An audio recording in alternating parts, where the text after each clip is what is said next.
Hello விவர், எல்லோரும் எப்படி இருக்கீங்க? நான் சூப்பராக இருக்கேன். எங்கள் ஊரில் இன்றைக்கி மழை பெய்கிற மாதிரி தான் இருக்குது. உங்கள் ஊரில் மழை பெய்யலைன்னு சொல்லி ஒரு சகோதரி சொல்லியிருந்தாங்க. காற்று தான் நல்லா சில்லுன்னு அடிக்குதுன்னு சொன்னாங்க. எங்கள் ஊரில் மேகமாக தான் இருக்குது.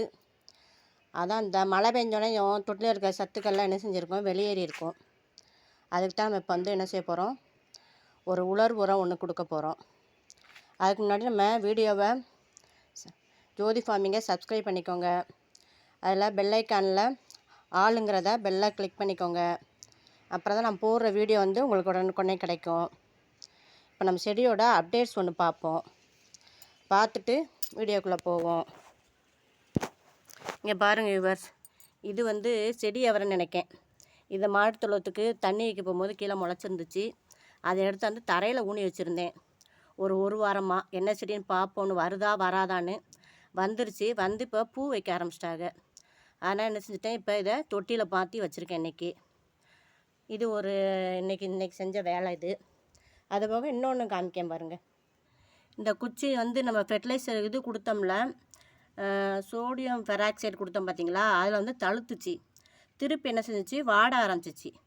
எதனாலன்னு சொல்லி இன்றைக்கி என்ன செஞ்சேன்னா, இந்த செடியவே பிடுங்கி இந்த பாருங்கள், இந்த மண் தான் தொட்டியில் இருந்த மண் ரொம்ப டைட்டாக இருக்குது. அதுவும் இல்லாமல் இதுக்குள்ளே 4 மண்புழு கிடந்துச்சு. நல்லா பெருசாக ஒரு விரலோட நீளமாக மண்புழு அவ்வளோ இருந்தாலும் என்ன செய்யாது, செடியை வளர விடாது.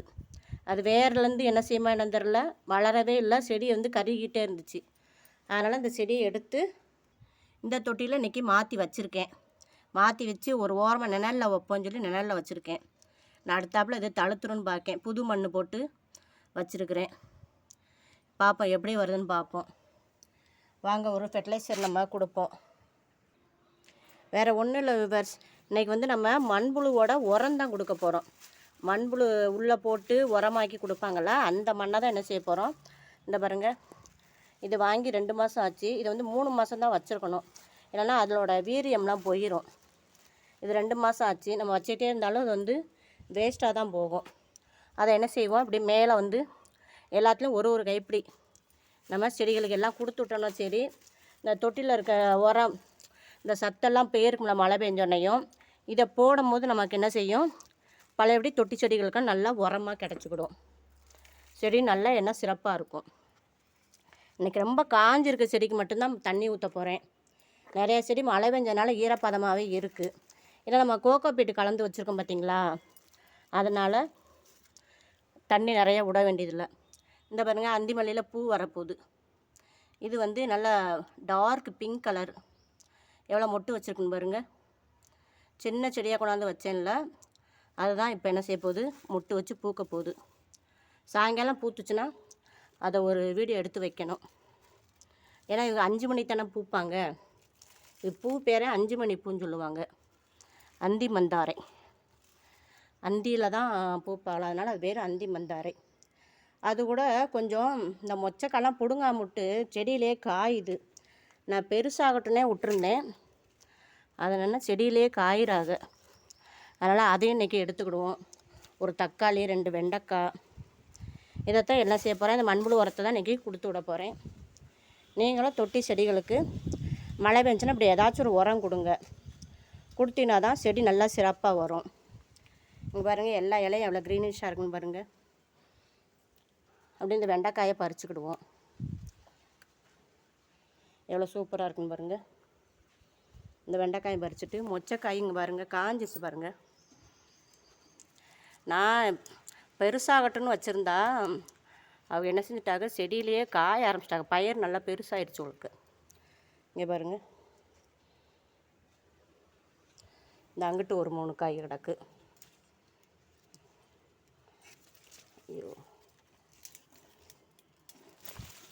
செடியே சாஞ்சிருச்சு. மேலே ஒரு கம்பை கட்டி வச்சுருந்தேன், அந்த கம்பு கீழே விழுந்துருச்சு. அதோட விவர்ஸ் நான் அதை அப்புறம் எடுத்து வச்சுக்கிறேன். அதோட ஒரு தக்காளி நேற்று பறித்தோம்ல, அதில் இன்னொரு தக்காளியும் இருக்குது. வாங்க அதையும் பறித்து எடுத்துக்கிடுவோம்.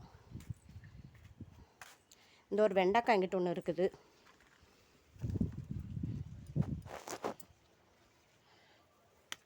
இந்த பாருங்கள், இது குட்டை ரக வெண்டைக்காய். இங்கே பாருங்கள் இவர் இதுக்குள்ள ஒரு கம்பளி பூச்சி எப்படி ஒளிஞ்சு நிற்குன்னு பாருங்கள். இப்போ தான் பார்க்கேன், தெரியுதான்னு பாருங்கள். இந்த பையில் நான் இதை எடுத்து கொன்று போடணும். இலையெல்லாம் திங்க ஆரம்பிச்சிருவாங்க. இப்படி தான் ஒளிஞ்சு ஒளிஞ்சு நிற்பாங்க. குட்டியாக இருக்கா, நம்ம இலையை சாப்பிட்டு சாப்பிட்டு என்ன செய்வாங்க, பெருசாகிடுவாங்க.